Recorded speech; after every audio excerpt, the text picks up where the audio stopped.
Hey, everybody, welcome to another exciting episode of Javier in the Air. This will be another short but sweet one, coming to you live, filmed before live studio audience, um, on this March 7th. It's a beautiful day outside. It's about 5 o'clock when I'm starting this late program. Normally, I try to do it a little bit earlier, but things got away from me today. On such a beautiful day, I was doing a lot. A little bit different episode. I know I say that all the time, but this one's a little bit different. I had some scheduling conflicts, and so I rescheduled a lovely young lady that I was going to have on this week. Talk to me about her salon business here in the Cedar Park area. Actually, she's in Cedar Park, and so I'll be bringing that to you next week. We had a couple of scheduling snafus on our panel, and so we weren't able to do it this week after all, and we will do it hopefully in the next week or two. Actually, the next 2 or 3 weeks. See if I can get everybody's schedule back into sync so that we can do a panel, or I'm gonna have to come up with something else because I have some good Irish beers. And speaking of that, I'll probably have one at the end of the show today so that you can see what I've been drinking, what you should be drinking, and what I think you should be drinking. So today's episode, it's going to be another short but sweet one. I know I've been doing a lot of the short but sweet ones, and I think I'm getting some positive feedback on that. They're not always going to be that short. I know the panel one will probably take up a lot of time, and all of that is gold. All of it is gold. I don't want to cut any of that from the panel. We get a little crazy. Speaking of crazy, I got a little crazy this week. While playing Moon. So I apologize to anybody I may have offended out there. Got a little loud in this neck of the woods, so to speak. And so hopefully I can continue to play Moon at a quieter level. But we're gonna get back to games in probably in the month of April. We'll talk about games and what games you like, and I'm gonna try to see if I can get multiple people on here in kind of a game panel, and we'll go nostalgic, and we'll go what's up, what's coming up, and then we'll go on some of the trends that are happening around certain types of games, and we'll see where we go from there. This episode is about walking, pets, yards, and beer. So I just talked a little bit about the beer, and then we're going to talk a little bit about walking, and then pets and yards. So I'm going to throw some stuff up about walking, and then I'll come back to me doing it. It's a one person show today. I know I'm a great guy, so I'm going to let myself run this entire episode, just me, as I've done for a while on this year. But that'll be changing soon. So here's some stuff about walking. So, whether you're out by yourself or with your pets or with family and friends, getting out to walk is really something that's really beneficial for you overall, whether you're young or old, slim or not slim. Really need to get out and just get some walking done. I'm proof positive that it's working for me. Here's a great shot of people walking at night after they have dinner. If you have dinner as a family and you have our friends and you want to get together and go out for a walk around the neighborhood, that's always something nice and interesting. It gets you out, it gets you active, and you get to see a little bit more of the neighborhood probably at night and probably that you're not used to. And what about the beach? You ever go out to the beach and just walk up and down? I know when I lived in Florida, and the few times I would get a chance to get out there, I would go walk up and down the beach for see how long I could walk. It was really nice going barefoot in a place where you know you're not going to step on anything. And then lately, I've been actually doing using canes, using these walking poles. It almost my Fitbit thinks I'm swimming, so I'm getting more of a overall active exercise going. So if you haven't tried these, I definitely give them a thumbs up or a couple of thumbs up. Then you should try it and see how good it is for you. So let's get back to podcast hop and talk more about walking. And there you have it. There is the walking. And I touched base just a little bit about the walking canes. If anybody wants to direct message me about how they work and how they work for me, please let me know. Just send me a message on here, or if you have my Facebook account, you can direct message me. So let's talk a little bit about walking. I mentioned a little bit about walking on the beach and walking in different areas and walking with the group or walking. We didn't touch base a lot about walking by yourself. I walk by myself quite a bit. I do have some friends that I go with during the week, but on the weekends I have a tendency to walk by myself because I like to get up early in the morning.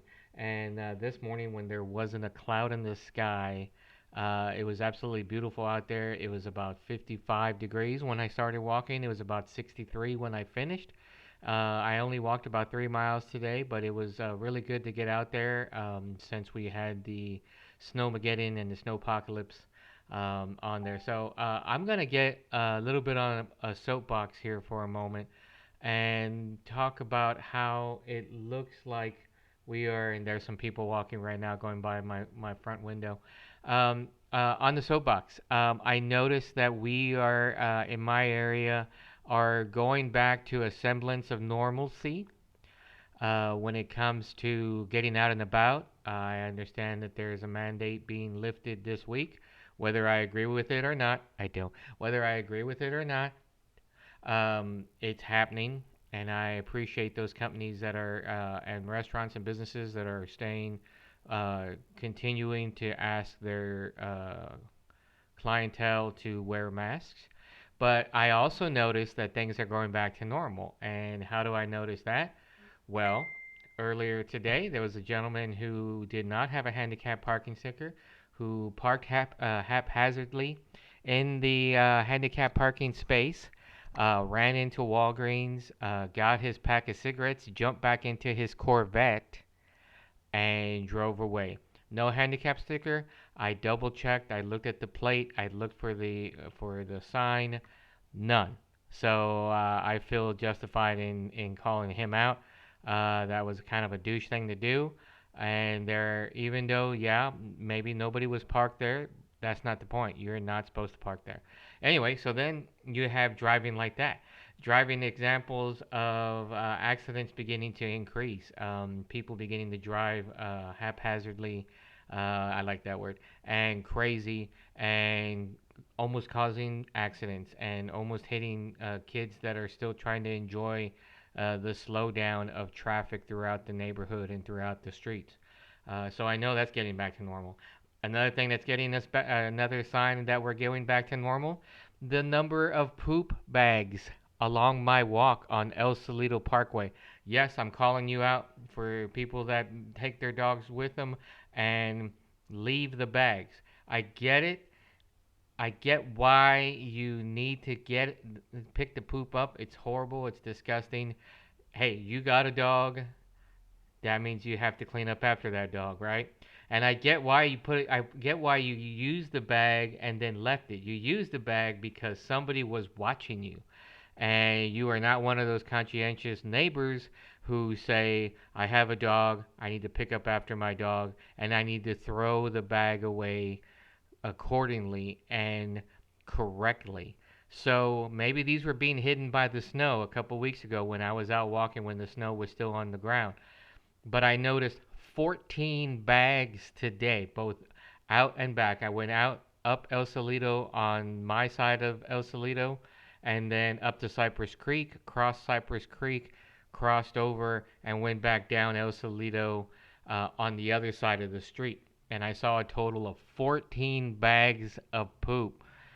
Okay, so if you get caught with your dog doing his business or her business or their business, and people see you and you pick up the poop, why not just throw it in the trash?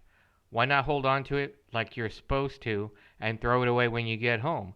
So I know what you did. You picked it up because you had someone watching you, and you were like, oh, I better do it because it's what's supposed to be done. And then as soon as you got out of viewing range, you were like, screw them. They're not looking at me now. Pew! And you toss that to the ground because it's willy nilly and it's all over the ground. It's not. Buy the poop stand, which you have to go and get those bags, and I understand it's a messy thing, but hey, your pet, you need to do it. So 14, I think we were down to only a couple prior to the snowpocalypse, and now everything seems to be going back to normal. So we're seeing an increase. So please pick up after your dog and throw it in a receptacle. I don't get what's the point of even trying to act like you're doing the right thing by picking up after your dog and then throwing it on the ground as soon as somebody leaves. Have the you know what I'm talking about. Have them to either not pick up and just be that total a hole that everybody knows that you are, and not pick up and say, well, I'm just gonna throw it on the ground anyway, so why even pick it up? I'm just gonna show my true colors, or be the conscientious neighbor and pick up so that we don't have these bombs all over the place. Or and also it does have a tendency to kill the grass and ruin it for people who may be walking barefoot in the grass. I don't do that out there because I am paranoid and I know that there's bombs like this out there of people who don't pick up after their dogs. So then now that goes into the next section what I'm wanting to talk about, which is pets. So let's talk about pets a little bit. This is going to be a little bit of a downer, so I hate to bring this up because I try to keep this show to be positive as much as possible. But there comes a time when you have to take your pet somewhere and do what may be necessary for them. And I think everybody knows what I'm talking about. I think your pet is a member of your family, and as a member of your family, you don't want to see them struggling in pain. You don't want to see them hurting in one way or the other, but you also don't want to see them go. So I've had a couple of different people reach out to me in the past week or so, talking about where their dog is as far as in years, and as far as their capability, and as far as their pain that they are in. So I'm reaching out to my audience, and I'd like to get feedback so that I can bring it up on the next show. At what point do you make a decision, that kind of decision to for your pet to be put down for and it's really what it is, really what we're talking about.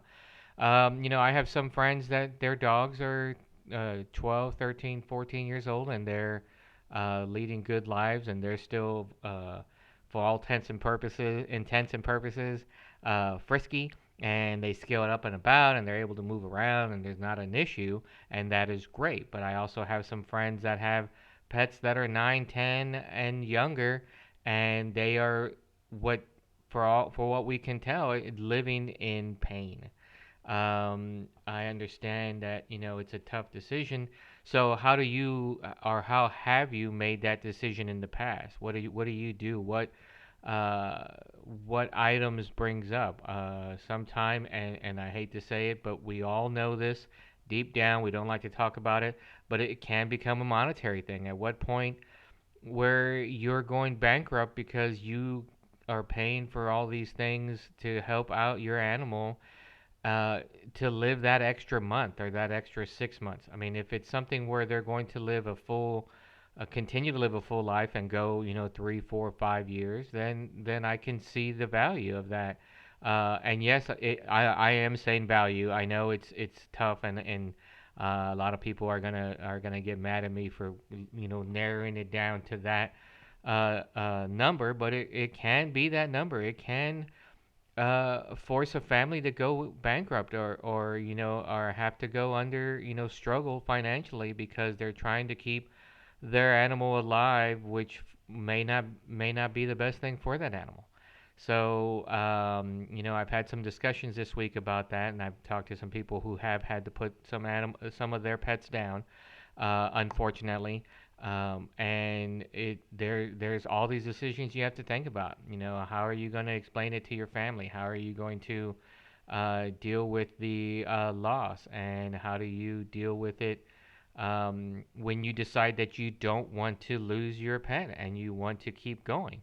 So let's hear from some people out there on either something that you've done that you've had to make that decision, or you decided against that decision and decided to go longer, and what were the benefits of doing that for your animal, for your pet. Now the benefits for your animal. I understand the benefits of why you don't want to make a decision like that for yourself and for your family, but why? What was the decision that made you decide that it was best for your pet?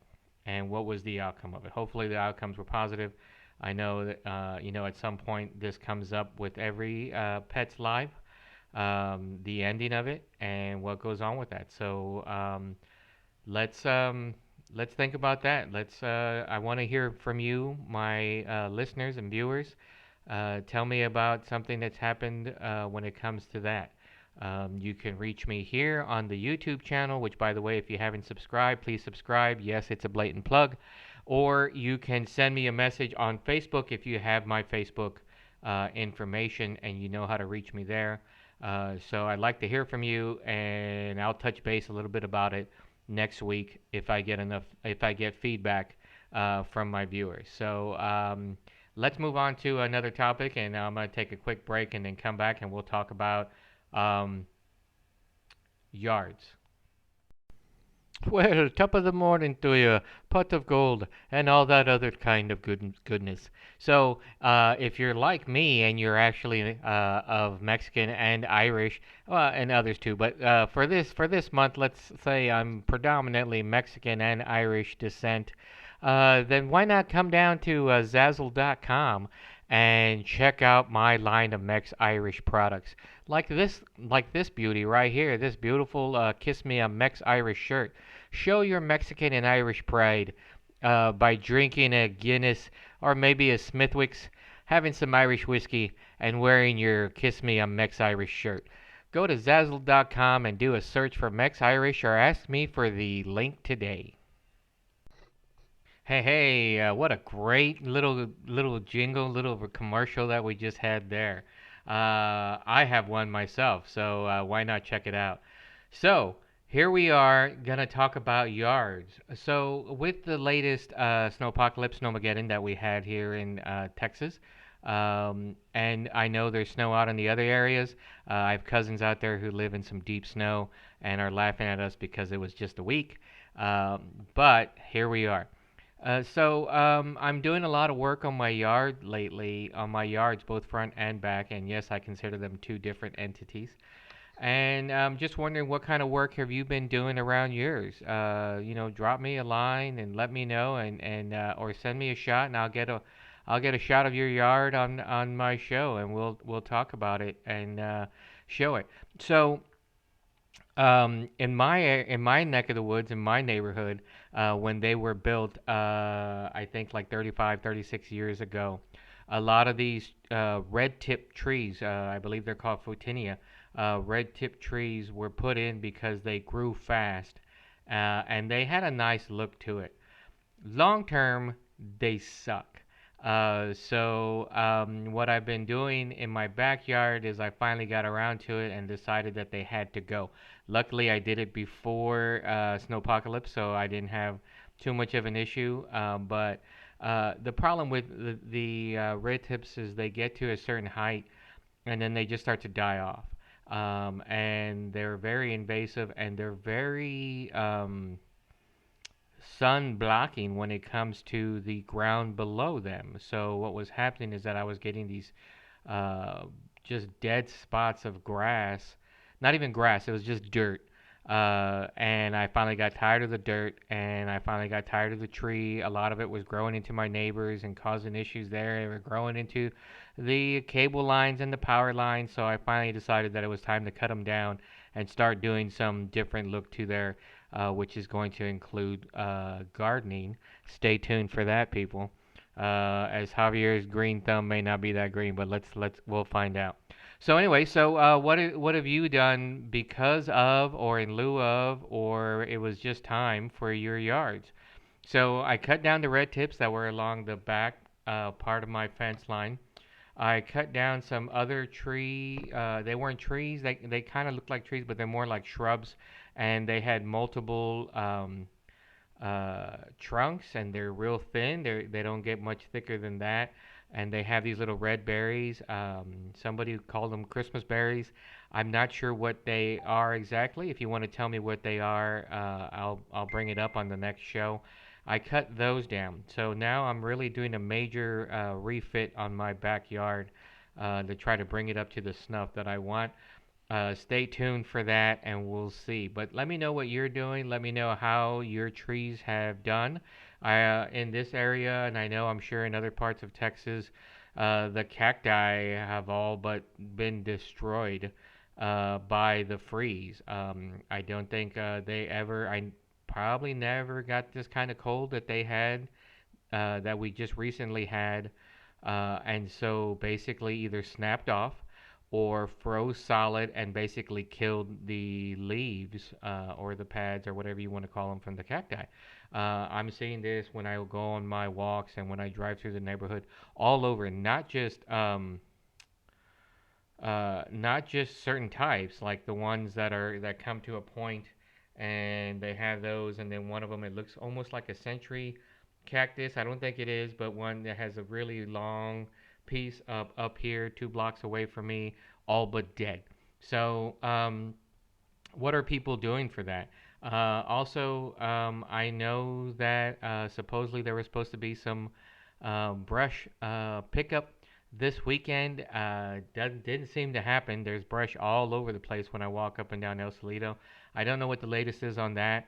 If somebody wants to give me an update, I'll certainly post it here on the thread in my podcast, or I'll bring it up on my next podcast as to when they are coming out to do it. We still have our regular bulk pickup. So what do you guys in your area, your neck of the woods, what do you do when you have a large number of branches that come down?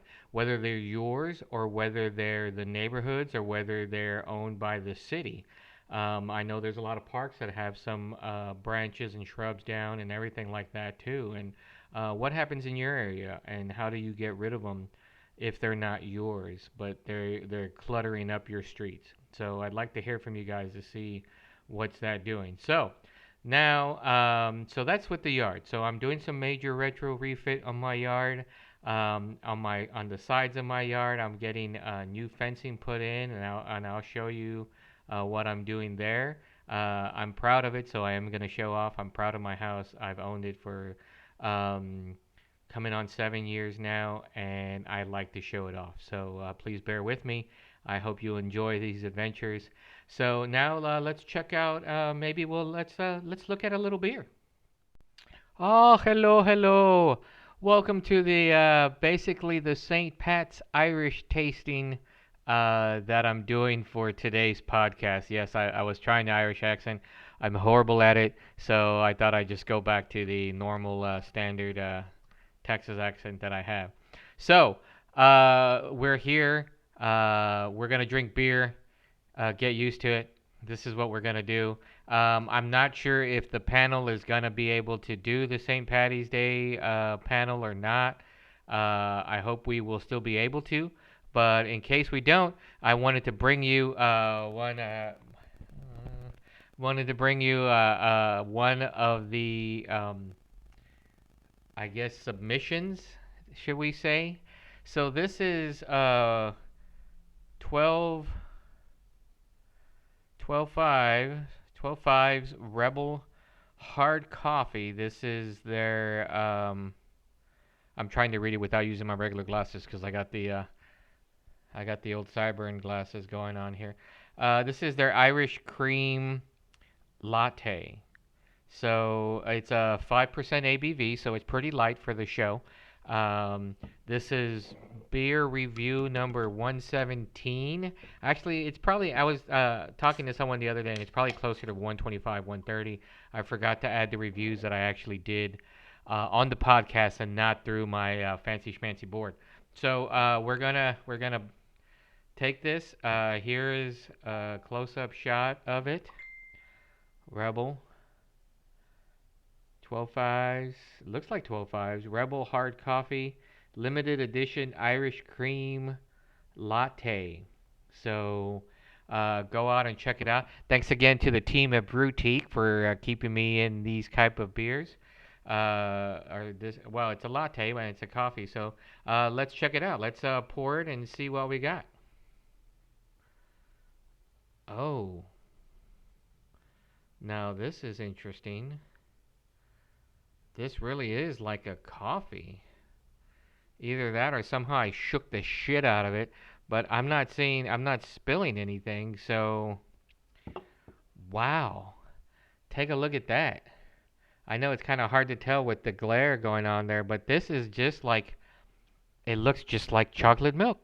Um, like a really light chocolate milk. Like you didn't have enough Bosco or you didn't have enough Hershey's Quick, and so you were able to just add what's left in the. You were trying to reach it and try to get what's left in there, or you put that knife into that Bosco bottle and you're trying to get that last little bit out. So crazy. So let's give it a shot. It's got a chocolate milk smell as well. I mean I know I said it's an Irish cream latte, and it's hard coffee, but I was still expecting a beer. I don't know why. It even tells you right there. This is hard coffee. So here we go.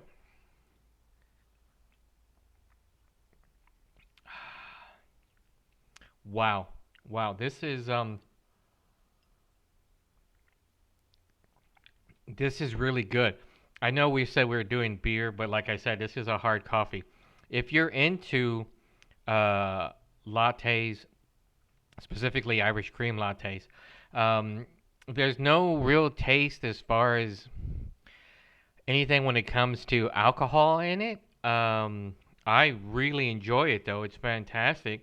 I think I have one more can of this for the panel. We may have to save this to the end because I know Rob's probably not gonna like it. James may like it, but he's not gonna like it after all the beers. So I don't know. We'll have to vote and see whether we go before or after. Um, so really good. I think it would be a great way to start your Saturday or Sunday morning, or if you're not working every morning, or if you work on the weekend and you're Monday through Friday morning. Really good. It just tastes like an Irish cream latte. It doesn't. There's no real alcohol taste to it.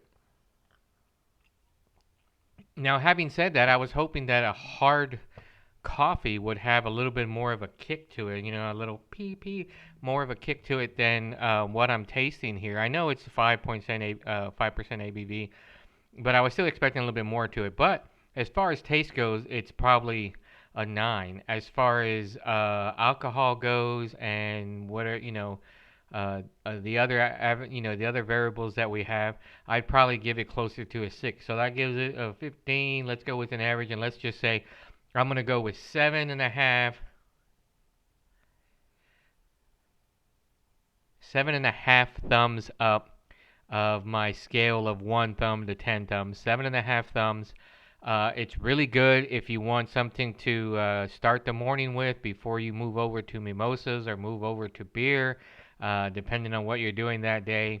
Um, I think it's great. I think you can add it to your, your Starbucks or your Mojo Coffee or your wherever you go to get your coffee, or even if you're just at home, sneak in a little, a little Irish cream latte, a little hard coffee to your regular coffee, and your wife or husband or significant other won't notice that you're doing it at all. And it'll probably take a lot of these for you to actually really feel something. But it's a great taste, and if you're looking for something different, looking something to add to your coffee, mixes and stuff like that. 12 fives Irish cream, limited edition Irish cream latte, hard coffee. And so that brings me to the end of the podcast. I hope you enjoyed talking about walking and yards and pets and all that. Please provide me any feedback, any questions or comments or concerns, anything you'd like to on my YouTube. Please schedule my YouTube podcast or add it, subscribe, and you'll be getting notices about this. So next week, hopefully, we'll have the young lady talking about her salon. We'll also have maybe a panel or two some more interviews. I'm always looking to interview people. If you have a local business that you want to promote, if you have a business that's local to you and you listen to my podcast and you want me to promote it, let's talk. I have some other things in the works as well. Still looking at more panels, and I'm going to be going back to games. So if you and your family play any interesting games and you want to talk about it on here, any nostalgia games, anything like that, let me know. I'll get you on the podcast.